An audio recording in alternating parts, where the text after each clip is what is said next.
Today's episode, we will talk with Jennifer Lloyd, an accomplished model, an incredible woman who recently received the award of Mrs. Queen of the Wall.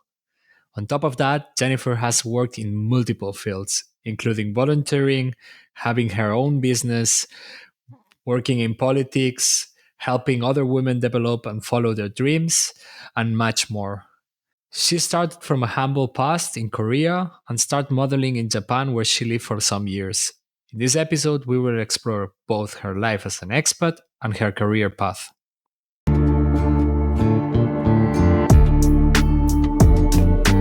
This is Expat Experts, the podcast that dives into the fascinating lives of those who've lived and worked across borders, exploring the challenges, experiences, and insights they've gained along the way.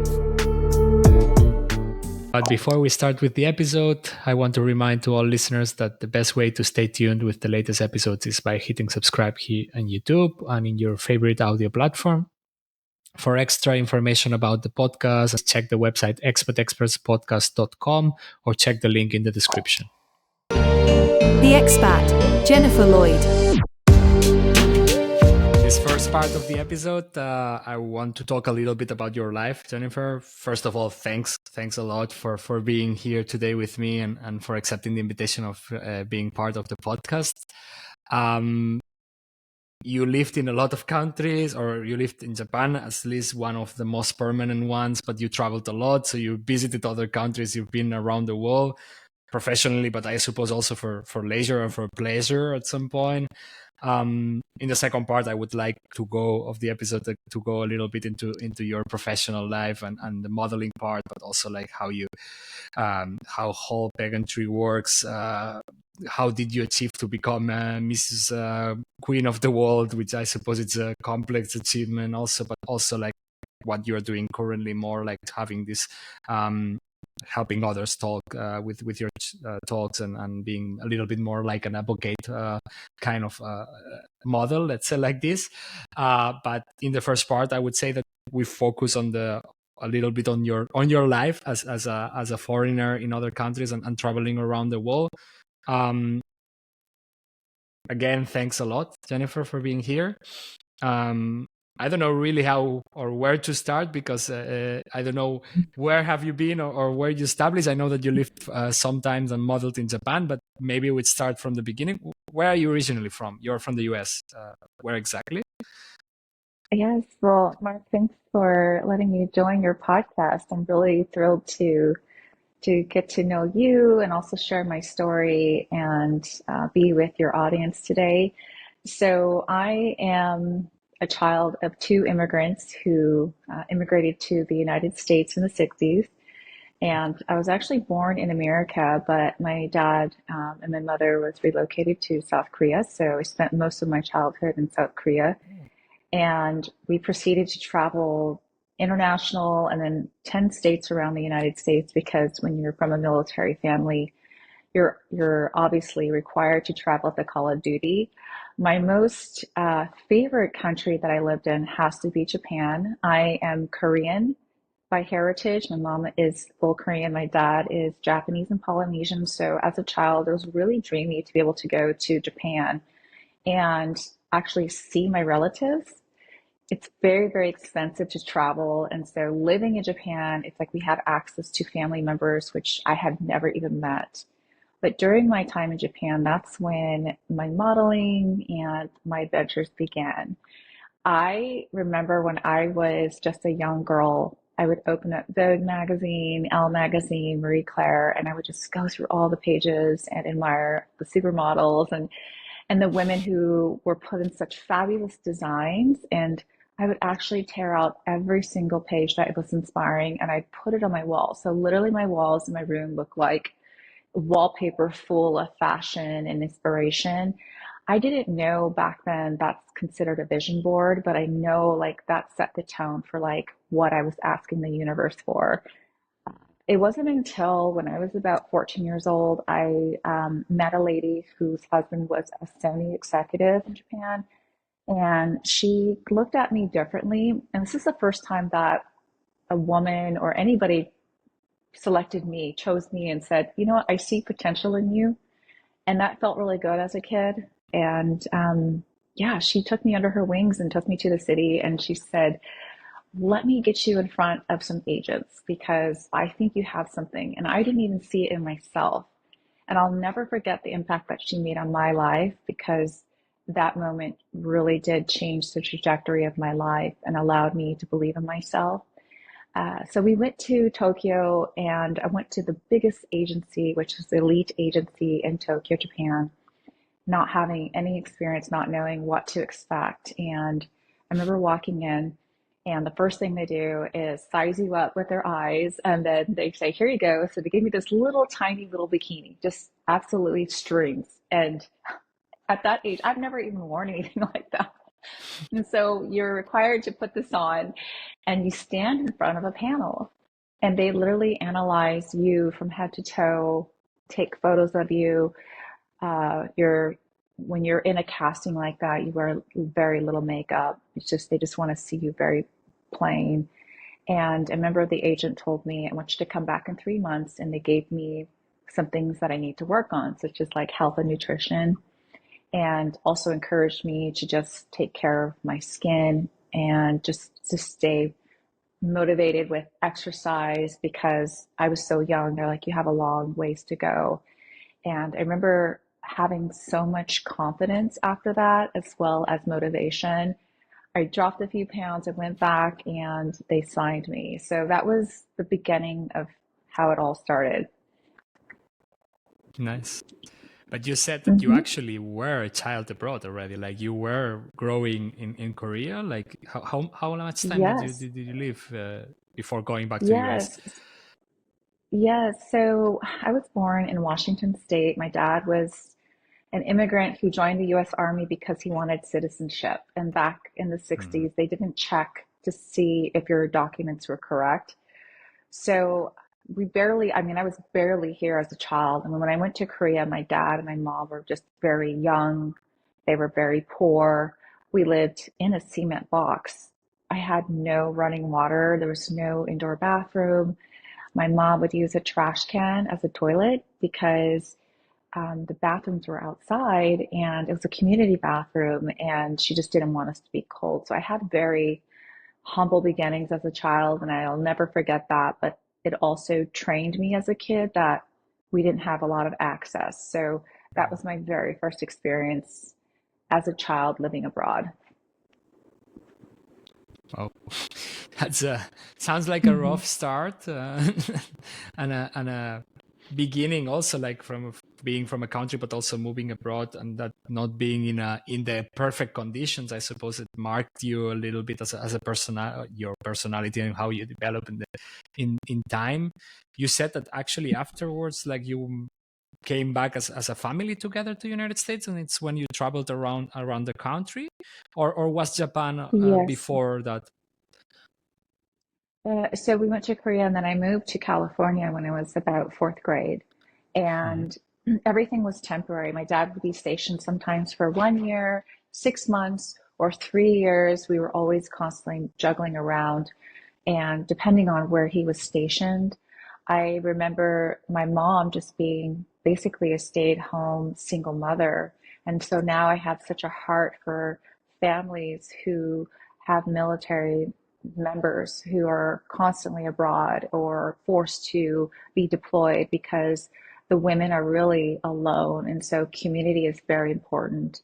And I Mhm. recall just not having a lot of friends and also not having just that stability, not having family around because we were always far away. And back then we didn't have social media or cell phones, right? So Mhm. every long distance call was so expensive. So my parents would never let us, make long distance calls. And occasionally I'd meet a friend and we would be really good about writing each other, but then that would die down because it just gets harder to write letters. I Mhm. appreciate writing letters now, but I think back then it was just really hard. I do love now that I can stay in contact with people I meet easily, right? It's so nice now, but it feels good to be able to have those experiences because now as an adult, it really does allow my perspective to be more engaging to other cultures. because I was forced as a child to just constantly pivot. And I realize now that the culture is so beautiful. I love traveling. I have been to so many countries just this year alone with my Queen of the World title. I'm actually flying on Friday to Dubai, and I'll be there for a few days to do some photo shoots and media. And then I fly to Sri Lanka, and I have a whole week scheduled of the same. I will be part of the production for the Sri Lanka Queen of the World pageant, as well as doing some charity initiatives. We're doing a visit to a cancer hotel and providing medical supplies. I'll also be working alongside the staff doing some photo shoots and media. So very excited. I love travel. Cool. I mean, I think everyone should benefit of this, and that's one of the reasons why I do this podcast at the end. No, like knowing other cultures and people who lived in other countries, and that they can bring their perspective on how you live there and how things work. Let's say like this. I imagine also even for you, like inside of the United States, because us as Europeans and probably Asian people also, and from other continents of the world, sees America as a country and a very unified thing, but at the end, states of America are very different one to the other. So the culture inside of this, even though the language, of course, it's the same, there is a lot of like differences that you might have seen through the changing of places. What are the things that shock you most as a kid when you traveled around these places, and the temporarily you say like being here and there? What was the things that were like, well, impacting you the most? Well, I think mannerisms are really shocking. I don't know if you've traveled and you just get a sense of people, like their kindness, they're reasonable with their space that they give you, in a crowded area, or just the acceptance. I really felt like when I was in Japan, the mannerisms really stood out to me a lot because the women were very submissive, but in a way that was so feminine. And I love that femininity about a woman who can be educated and strong, a woman who is powerful, but yet she's able to be submissive to her husband, to her family, to his business partners, or to strangers. I think that's so beautiful. It doesn't take away from her. It just shows that she's cultured and she has a lot of feminine qualities about her. I love that so much. And I actually learned a lot about just hosting because I love to have parties and get together. And so I know from that experience, when I'm greeting someone, I know to offer them some water or some slippers and just to tend to them so that they feel welcomed. And that's something that I really appreciated a lot. Cool. Very nice. I mean, you absorb the positive parts, no? That's normally what it remains the longest if you didn't have a bad experience. And as far as you're saying, Japan was a very nice time for you. You said you were pretty young when you did this first like the board, like when you presented yourself to Elle in Japan. You were a teenager still, so was that the moment that you Yes. moved?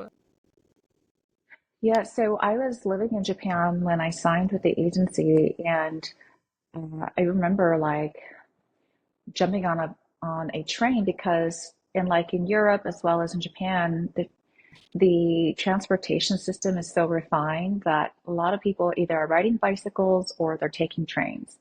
And you could go from point A to point B, no problem. So I was just a teenager jumping on a train, going to my castings, and I just got it figured out. But that was the first time that I learned truly how to navigate not only the train railway system, but also have the courage to just figure things out for myself. And I really appreciate that experience because now I can go into any country and know that I can do it. Like I can discover cities without being scared. I don't have to have someone hold my hand. I can literally figure it out for myself.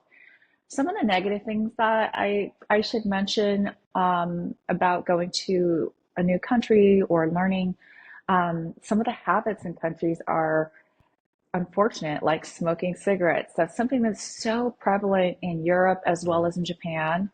And I remember as a kid, I wanted to try it so bad. I did try smoking a cigarette and I didn't like it, but I thought that that was the coolest thing you could do. And I would see the models with long Virginia Slim cigarettes and they're skinny and pretty and smoking. And I'm like, this is what you're supposed to look like. And so that would be one negative thing that I would say would be a takeaway is sometimes the culture influences you to do things that may not be quite good for your health. Smoking definitely is one, not the wood one, that's for sure. And Oh yes, actually, I yeah. think Japanese smoke a lot. Yes, it's true. Like it's also a cultural thing. Yeah.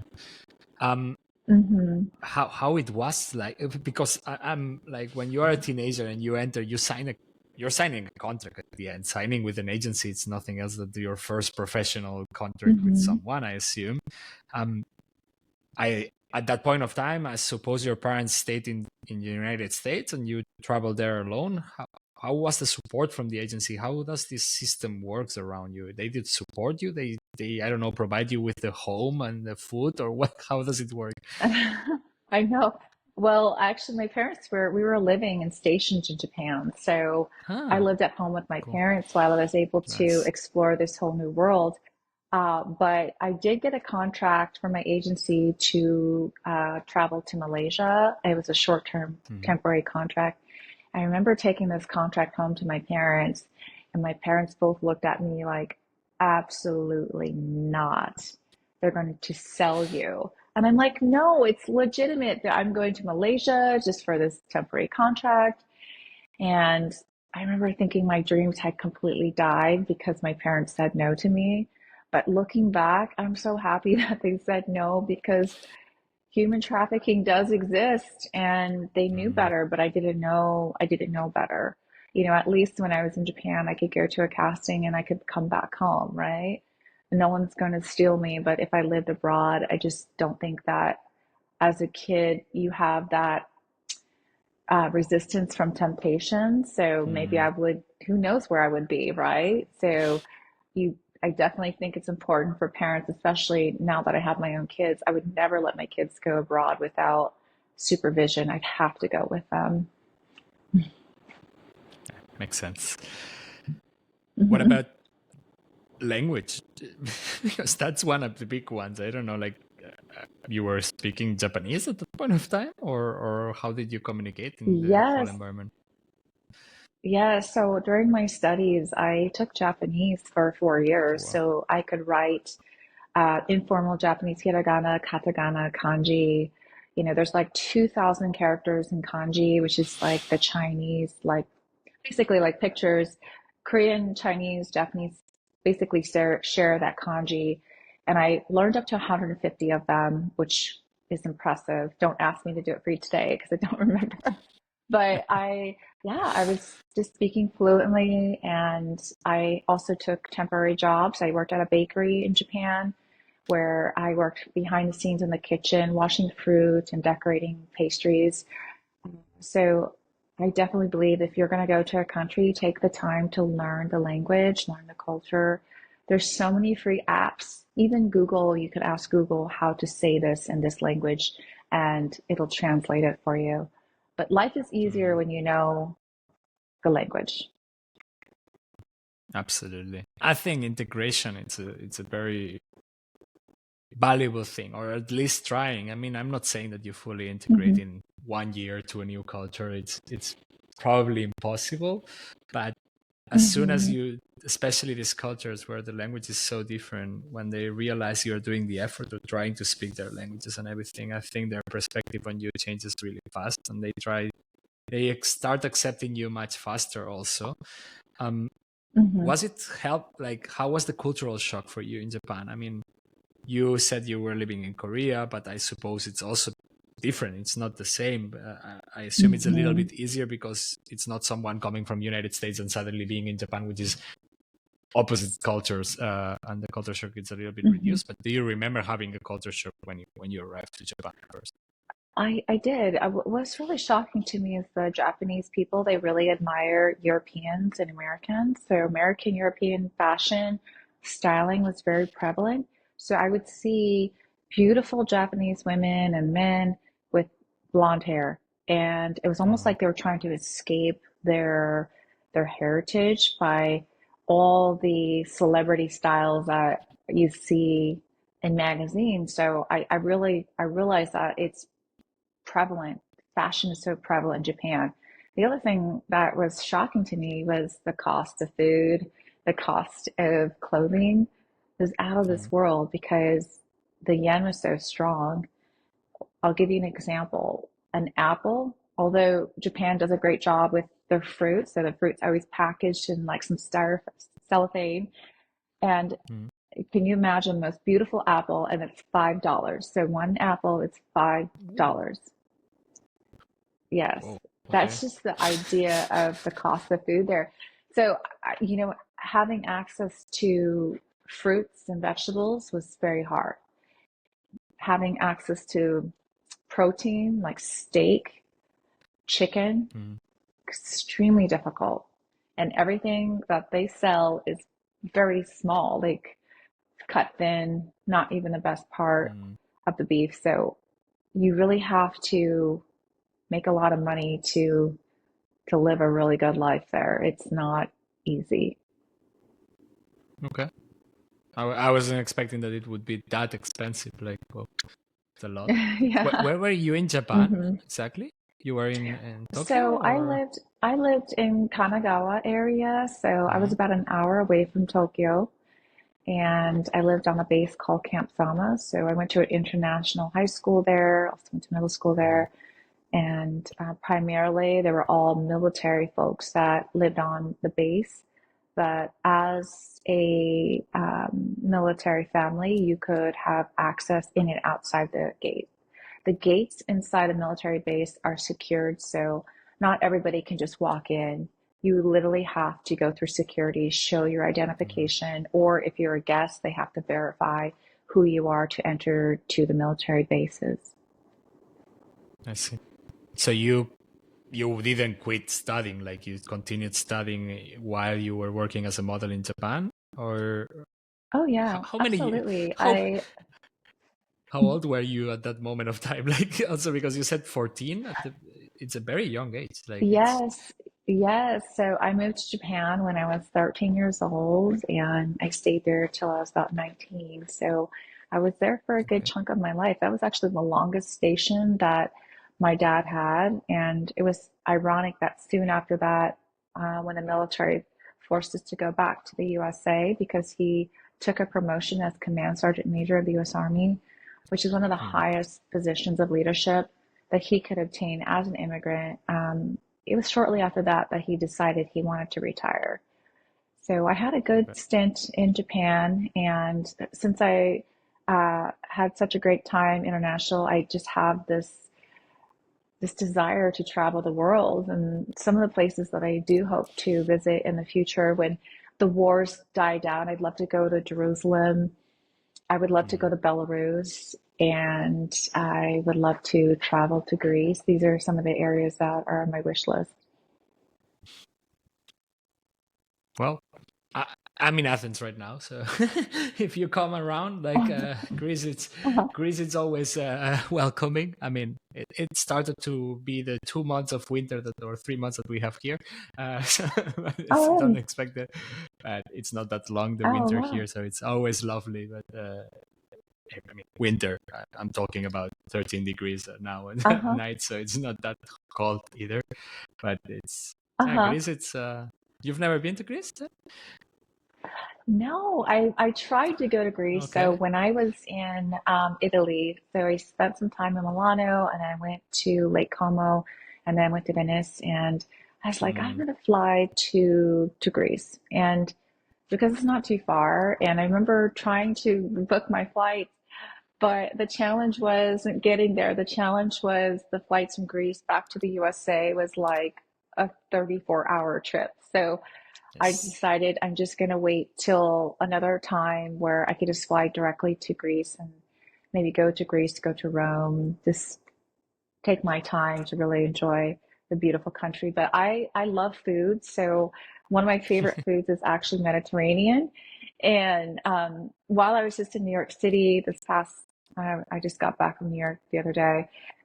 We went to a fabulous restaurant called Milo's, and it's very famous in the US because they have all the seafood presented on ice. So when you go to the Mhm. restaurant, you look at your menu. It's like fish, all kinds of fresh seafood, fresh tomatoes, um, because the tomatoes taste different when they're fresh. So that's why I love Mm. Mediterranean food because it's so fresh, right? And everything tastes good. So I hope when I go to Greece, I'm not disappointed because sometimes when you eat You will not. certain foods, you will like, they're like, oh, wow, it tastes different in Mexico because Mexican food in the USA tastes different than when you Yeah. go to Mexico. But in Greece, it's probably better, right? Like better for you, better olive oil, salts. Yeah. Yeah, I think it's a bit different, like with the Mexican food and some Asian food, they do a variant because the ingredients are difficult to find. I don't know if in the US it's the Hmm. same, but for example, here in Europe, when you go to Mexican restaurants, generically it's Tex-Mex. So it's basically Hmm. tacos, but it's not the way that it will do it. It's more like the Texan approach to Mexican food, actually. With Hmm. Asian, the same, especially Indian, they need to reduce the spiciness because if not, people will not buy it. So when you go to India, when you go to Mexico, and you try the dishes, they are very different. In the case of Mediterranean Hmm. food, I feel like generically the dishes are similar, or they try to emulate what they would cook at home. Sometimes some Hmm. ingredients are not available, but the big difference is that the quality of the ingredients here are incredibly good. Like especially tomatoes, olive oils, everything related with olives, vegetables are really good. The cheese quality, Hmm. although it's a bit expensive, it's very nice. So you eat good, you eat Hmm. cheap. That's the nice part of Greece, and that's what I've been enjoying these last 3 years that I'm here in Greece. It's food and drinks and traveling around. It's incredible. It's a very nice country. Oh, I can't wait. I'm so envious of you right now. But it sounds like a dream because I do love food. And one thing that I have to say about the Mediterranean diet, a lot of doctors recommend a Mediterranean diet for people who are suffering from cancer or diseases Mm. because they said that like it really does build up just a healthier balance in cell renewal. So yeah, the Grecian people have it figured out about what's healthy. Mhm. There is a lot of fries also, eh? Like let's be honest, and a lot of meat. Here they eat a lot of meat, like crazy amounts of meat. You still need to keep your balance between whatever, but it's true that everything it's Mhm. cooked in olive oil and not in butters, and it's a little bit like more into the safe side, let's say like this. Um, Mhm. but yeah, maybe going back to Japan and before you went back to United States, I suppose, or what Mhm. was the next step when you were 19? You're already working as a model.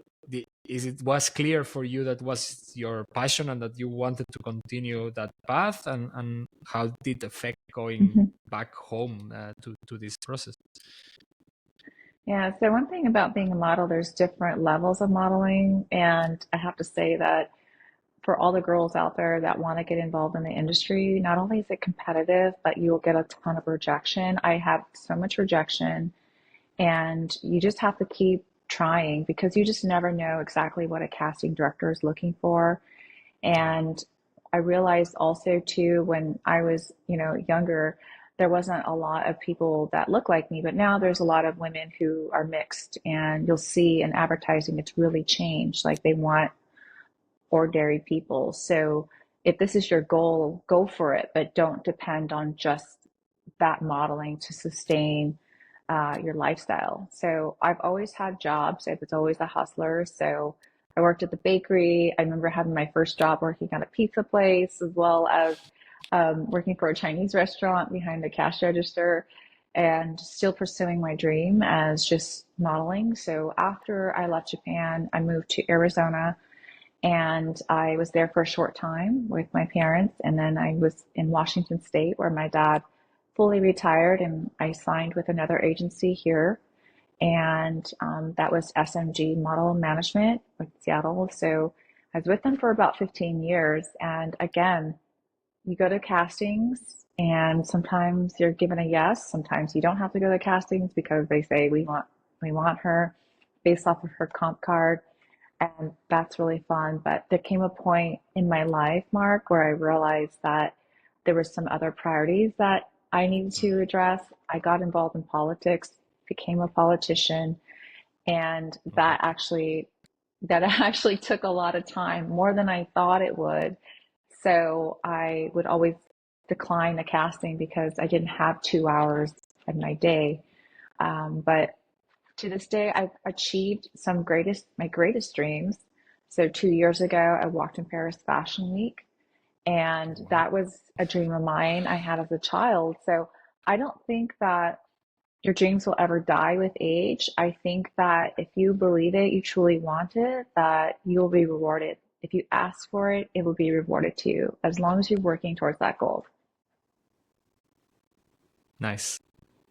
Very, very bold statement. I really love it. Like, I think people are frustrated with time, or I feel that when they have the idea of something and they keep working on it, but then the age came in between and responsibilities. I mean, you're a mother, also if you said at some point you need to also take a break from things, and it's also okay.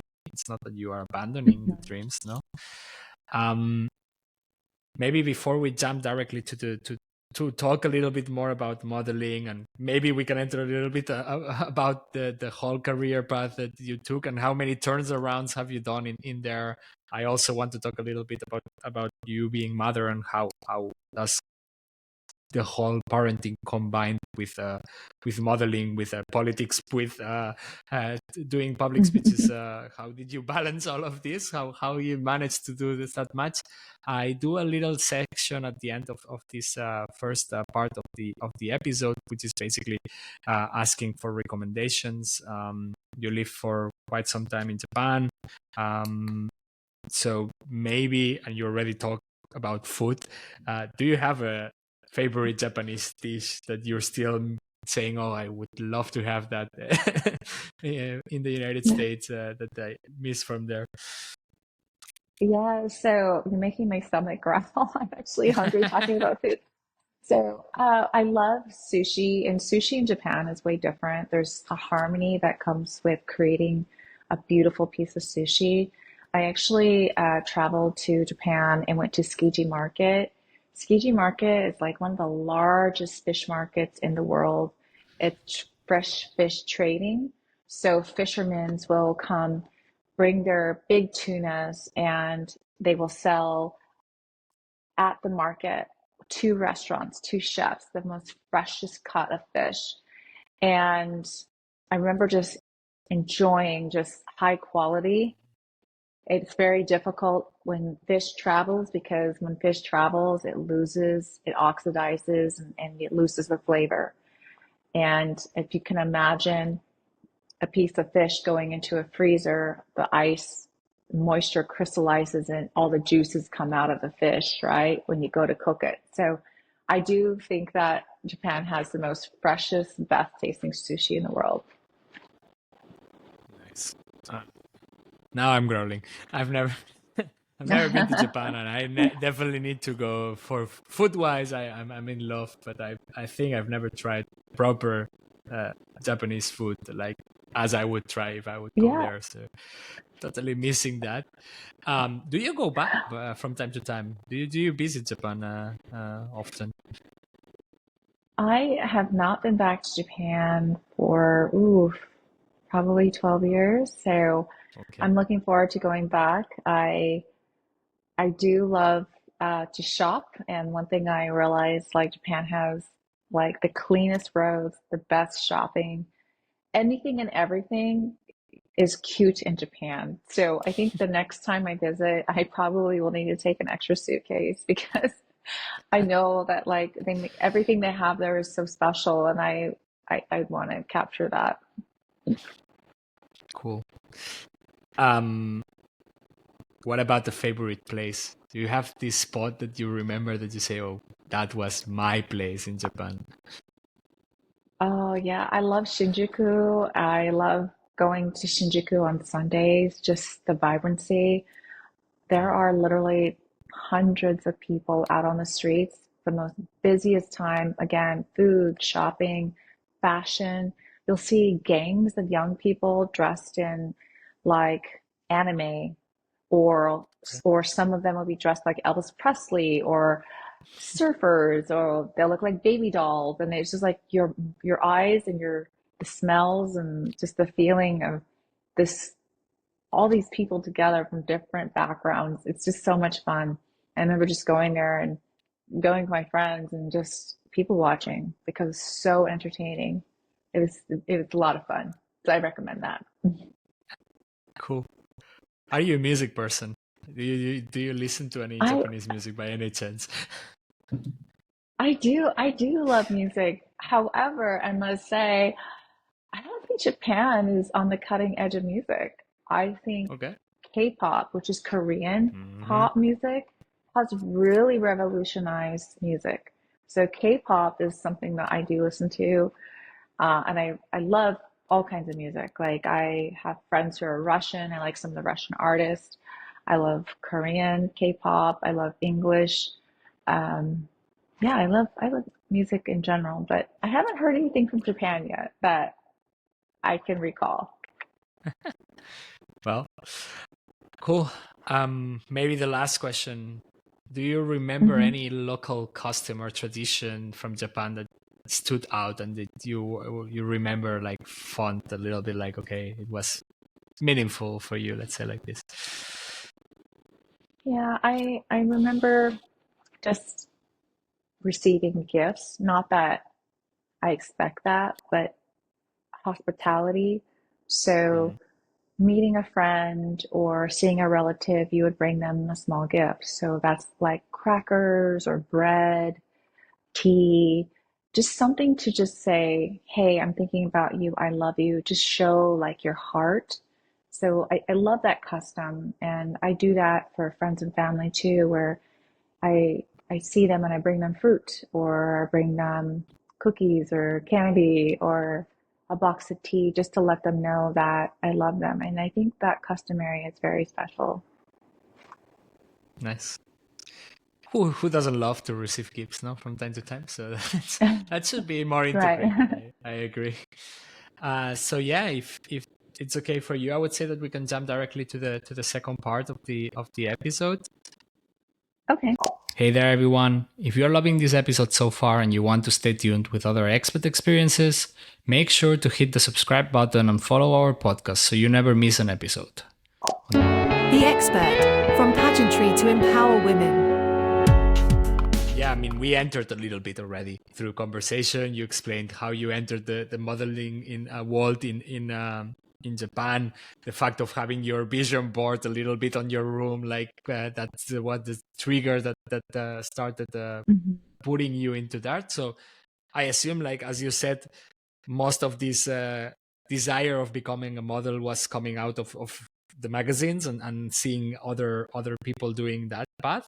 Was there any other intrinsic motivation behind it, or it was purely like uh, your dream, let's say like this? Yeah, I That's, think that's I think that you get influenced by media, and as a child, I remember thinking fashion was so beautiful, and I was just so inspired by the attainability of that. I didn't have access to nice clothes as a kid or opportunities like maybe some other families did because my parents were surviving. Um, they both were working very hard to provide for a family. And I think having dreams is so important because then it really does push you and leads you to want to do better. And I'm so grateful that I had that desire because those dreams that I had as a little girl never left me. Today, I have my own business. I do hair and makeup. I also have done photography for celebrities, and I've worked with uh, a White House doctor doing her makeup, and a billionaire. I mean, I have had such great reach with my skill set because that was a dream I had as a kid. And I love the fact that now I can impact other women's lives and help them feel confident. So many times I have a woman sit in my chair, whether I'm taking a photo or doing hair and makeup, I see that she lacks confidence. And that has a lot to do with just something inside. It's not having your self worth. And I have the power to say encouraging words to help her transform her mindset where she does believe in herself. And I know that that's a gift and that's a strength that I'm using to make a difference. Yeah, I mean, I think you said something interesting in here, and it's also like media puts a lot of pressure, but as far as I know, it's a pretty demanding um, environment. It's not an easy place to be. It puts high pressures. There is a lot of expectations, and i- how do you contrast that? No, how do you stay grounded to the floor? How do you stay yourself? How do you, I don't know, combat a little bit this imposter syndrome also that a lot of people might have? How did you deal with that in your career?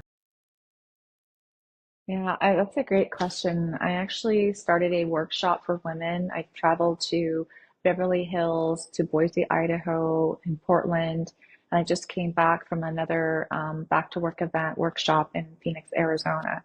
And the purpose of these workshops is because I recall just having to battle imposter syndrome and then dealing with the lack of access and opportunities. So I just want to remind people like imposter syndrome is not just not feeling worthy, but it also causes symptoms like perfectionism. So that's something that I dealt with a lot, was just having this unnecessary sense of perfectionism. And then also, if you're not working with others and collaborating, that's also a sign of imposter syndrome because you're solely relying on your own efforts when you could move so much faster with a team of people that support you. And I realize that affects all women, all men. Sometimes you just don't feel worthy of where you're at, but you have to take a step back and recognize that you worked hard for this moment and the success, that it is okay to be able to enjoy those things. Yeah, I think the whole not doing the journey alone, no, also that's important for everyone, Mm-hmm. and a lot of people, I don't know, it's also an industry that you seem like to be very individualist, and I don't know if it's the reality behind. I'm a little bit biased in here because the everything that I know about modeling and pageantry and everything comes out of movies, series, and everything that probably it's not the reality behind. And maybe you can destroy a little bit this stigma that is around it, and tell me a little bit more how it is really to be a model and what is the daily life of a model person, or a girl or a woman who wants to be inside Yeah. of this industry. So you have to be prepared for rejection because you're going to get a lot of no's. And you also have to recognize that it's not sustainable because there is such a thing called ageism where a woman will get to a certain age, or maybe she'll go through transitions in her life, like having children, for instance, or getting married. Mm. These are natural, beautiful milestone moments in your life, and sometimes modeling is not going to fit that lifestyle. But doesn't mean that you can't continue to dream and pursue, but the level of opportunities or investment you make into that career path, it can be limited.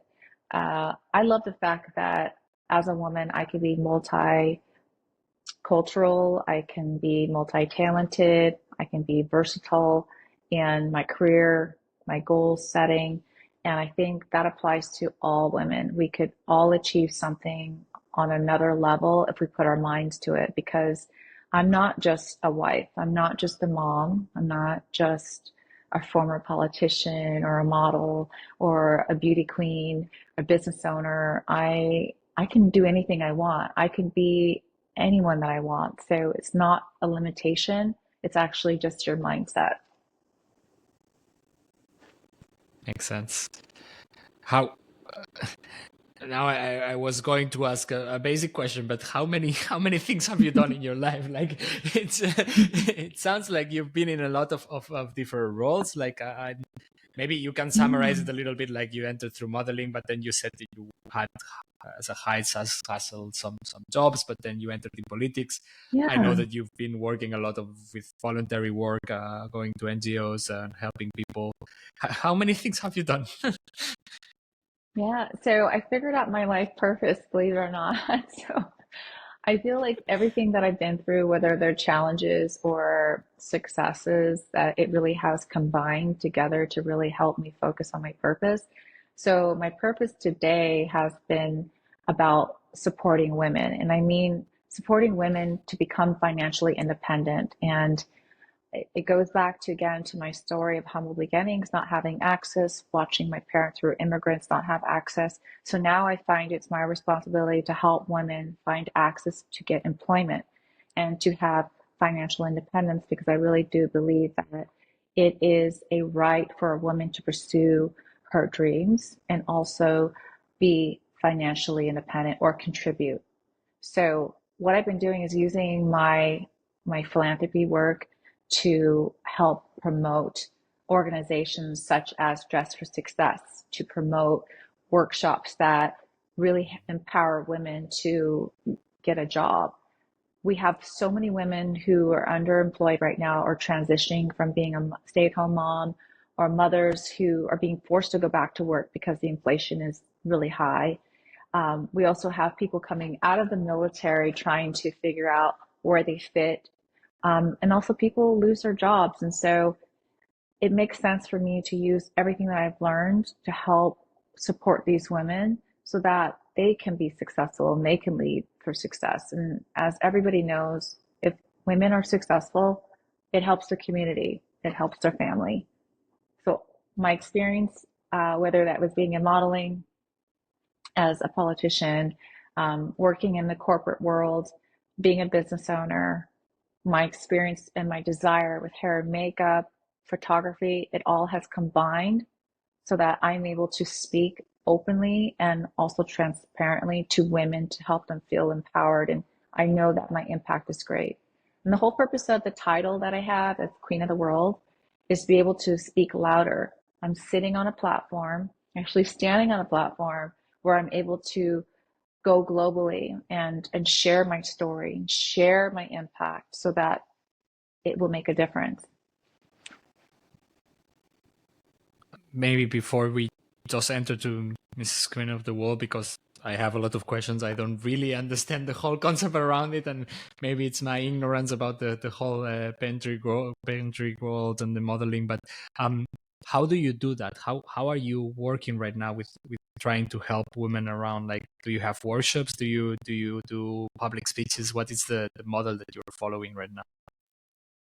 Yes, so I have been featured in several, I want to say about, I've done, so many interviews, TV interviews, in studio TV interviews, Wow. traveled to provide more information and also provide free headshots. So that's what I'm doing for my year of service. I am providing Mhm. professional headshots for women so that they can present themselves as a trusted, capable individual on apps like LinkedIn, or if they're trying to write an about me page because they're a small business owner, they have a headshot that will help them with recruiting. Women, and especially people who are looking for jobs, typically do not account the cost behind a professional headshot. It's very expensive, and no one is thinking about that. They're asking their friends to take just a photo of them with their camera phone, hoping that that will suffice. But as we know, first impressions are made within the first 6 seconds. And it's so very important when you're looking to capture that job and beat out hundreds of other people that you present yourself in the most confident, best way possible. So I have been traveling around this country, helping women uh, feel their best, look their best, and that's how I'm contributing my time and my service as Mrs. Queen of the World. So cool. That's maybe then I will ask about Mrs. Queen of the Wall. How do you arrive to have this title? What is the path to arrive to get or achieve an impressive accomplishment that you had? I don't know. It's a big thing, I suppose. How do you arrive there? Yeah, so I'm a competitive person. I love goal setting. So I remember when I first walked on a stage, I was scared. I I had forced myself to practice, know who I am. You have to have an elevator speech. You have to know yourself inside and out because you're not competing against the other women. You're actually competing against your fears. And I really think that all the years of rejection shaped me as a person because I don't take no for an answer. If I get a no, I'm still going to work towards whatever I desire. And pageantry really did push me outside of my comfort zone. And I love the fact that it really defined a milestone moment in my life because I don't have any regrets with the charity work that I'm doing. I feel like this is my way of giving back to the world. It feels so good. It's so fulfilling to me. And I couldn't imagine a more humbling place to be because I'm not only meeting some amazing people, but I'm traveling, I'm seeing the world. I get to experience emotions that I didn't think at this point in my life I'd have the opportunity for. I get so excited when I get to meet someone new that I'm impacting or connecting with a business so that they can help with some of the initiatives that I'm a part of. It's amazing. It's really amazing.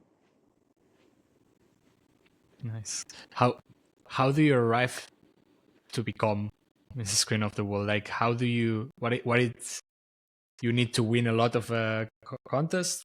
You need to like there is a board that decides. Oh, now it's even a live title, or it's something that renovates or and it changes person from time to time. Yes, so I will have a successor in May. So I have a year Okay. to serve as Queen of the World. And the qualifications to become Queen of the World, you compete against different countries. So there's a Hmm. panel of judges, seven amazing judges who judge you in a 10-minute interview. So you're scored on interview, you're scored on evening gown. There's an on stage question that you're scored on, which is spontaneous, as well as swimwear. So there's a fitness component that you are competing for. And I have to remind you that women who compete in beauty pageants are educated. There are women who hold titles like being attorneys, doctors, a stay-at-home mom. They have all kinds of occupations, but women who compete generally have a platform and want to make a difference in this world. And I'm so very happy that I decided to compete for Queen of the World because not only is it one of the most prestigious titles, but it really has opened a lot of doors for me. And it continues to open doors for me. So I'm grateful for the opportunity. That's one of the questions that I wanted to ask also. What are the perks and benefits that comes with such a title? No, I suppose it opens doors, that's for sure, but it is a set of things that you are responsible to do, yes, or it's something that it's just like, okay, you can apply to certain things or you can do certain things due to the title and others can not have access to that. How does it work? Yeah, so having the title is basically a year of service. So that's a decision I really think a queen or a contestant needs to consult with their family with because not only are Mhm. you dedicating your time, your resources, time away from family because of travel, it's like a full-time job that doesn't pay you any money. Your job is to brand the organization, but also speak on your advocacy. So I've been really focused on sharing my message, my story, but also making an impact. I have a wonderful team. I have a PR team, a media team that supports me to help me with my visuals as well as capturing very important appearances. I also have sponsors who have provided gowns and jewelry, skincare, hair care, foot care, These are incredible sponsors who believe in advocating to change the world. So yeah, it's been a privilege, and I recommend that if there's any of your listeners out there that wants to get out of their comfort zone, want to be part of an incredible organization to make a difference, look up queenoftheworldpageant.com and join the sisterhood. Nice. You touched something that I also wanted to ask you, and it's that you, as you already said, and it's clear, you had a very, very full professional career, and you've been in a lot of roles, and most of them have taken a lot of time probably and dedication. But you are also a mother of multiple children, as far as I know, as far as I recall. How did you combine your being a mother, working forward to accomplish your goals and your dreams? How has been this whole balancing of being a mother and following your dreams? I recognize that that transition in a woman's life is seasons. And I speak about this at our workshop because one thing I realized is that we have different seasons because women are forced to make a decision to either be a stay-at-home mom or a working mom. And in today's life, I want to say that empowerment means that we have the right to choose as women. So whether a woman decides to stay at home or go to work with kids in daycare, equally, I think that's up to the woman and equally is right. I chose to be a stay-at-home mom because when I was having children, I wanted to be available to my kids and support my husband. I remember feelings of not being very confident sometimes because I have a college degree. I wanted to get out there. I could see other women pursuing their dreams, and I felt like although I was pouring into my kids, there were some things I felt like I was missing out. And so I try to encourage women to stay patient, continue to work on yourself, whether that's your health. So I was constantly exercising and watching my nutrition. I was filling my mind with education. So I wanted to stay relevant, what was happening in the news or in industry. I still was active with modeling. I would work hard to make the castings that were important to me, and I tried to balance those things. When my kids were all in school, I got involved in public service because, again, I was searching to get more involved. So I encourage your listeners to get involved in their community. These are volunteer hours, but you'll be amazed at how many people volunteering are career oriented or they're executives. Get to know and network. They say that your network is your net worth. So just because you're not making money and you're volunteering, you're still building a community. And I think that is so necessary because when you are ready to jump back into the corporate world, or maybe your kids are in school longer, you have more time working part-time, you have access and a network of people that can help you. So I talk about this a lot with women because I think sometimes stay-at-home moms, they get that limited mindset where they don't feel good about themselves anymore. They lose their sense of self and they have a hard time connecting back into a community. So I encourage you to get involved in community service, be part of an organization that supports mothers and motherhood. That'll help you stay stable.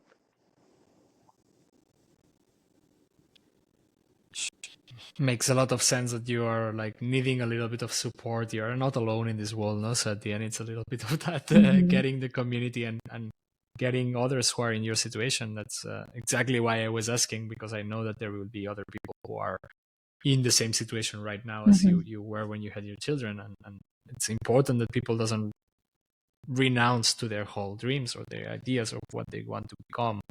And you are a clear example of like being able to combine both and to arrive to do great things in both ways, let's say. Maybe one of the biggest questions is also, what would you have changed of this path? Like, what would you, if you could go back and give an advice to your younger self, what would you have done different? Yeah, I don't know if I would actually change anything because even though I experienced some hardships, it really has defined my character. I know that I have a special talent where I can walk into any room. I have that courage and confidence. If I didn't go through those challenging times, maybe I would be more shy, or maybe I'd be afraid of someone's disability or a language, cultural Mm. differences. But I'm not. I remember working at a opportunities job fair, and there was a line of women waiting to get services. And I remember looking at the women and thinking, wow, they remind me of my background. They were all international. They had cultural differences. They needed help. And there's a level of sensitivity that you have to have when you're working with women who are scared, who don't speak good English, who are desperate for help.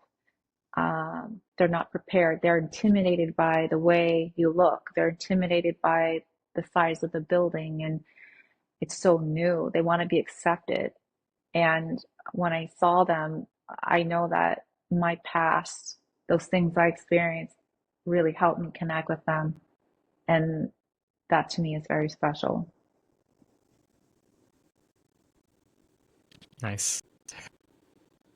So maybe we did the past, and maybe that's the last question before we close the episode. It's what it's next. Like you feel, I feel like I sense that it's not the last chapter on this whole journey that you started. Clearly, you already said that in May there will be a successor for the title of Mrs. Queen of the Wall. But what do you have in mind? What is coming? What is the next adventures that your journey continues in? Yeah, so I also am an advisory board member for the Global Beauty Awards. It's an award show that celebrates pageantry and men and women and children who are doing good things around the world. So I've been investing a lot of time to support the organization as well as produce. So my goals are to just put a lot of focus on my philanthropy as well as the award show. I would hope to see you there one day. We do welcome everybody who is in entertainment.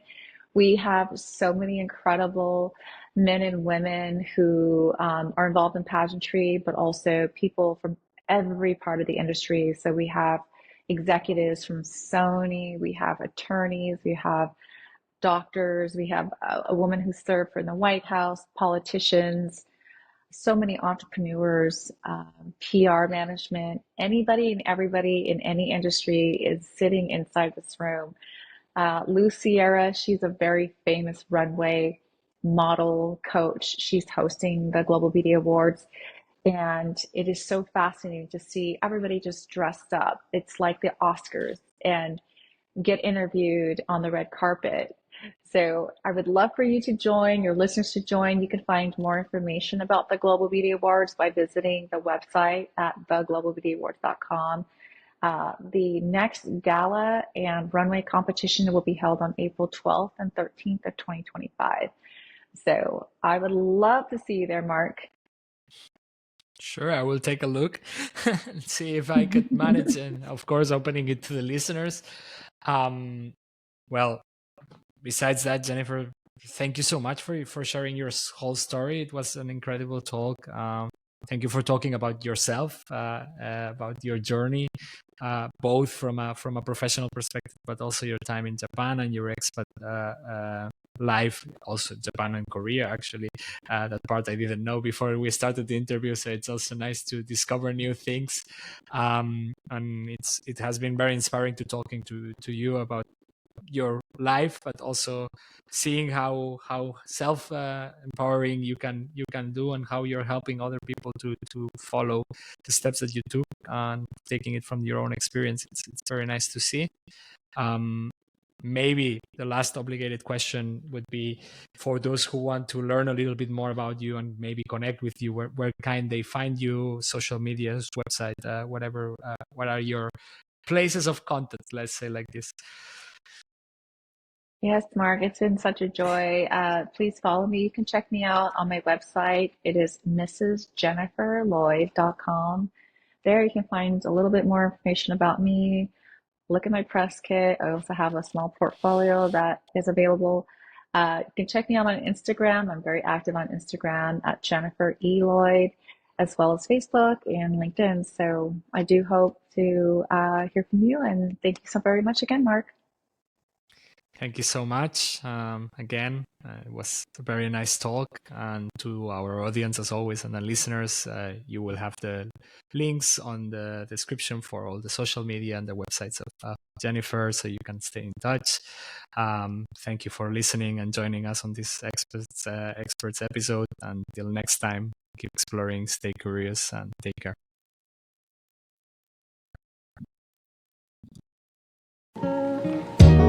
You've been listening to Expat Experts, the podcast that takes you around the world through the stories of those who've lived it. Subscribe now to YouTube and your favorite podcast platform, and stay tuned for more inspiring interviews.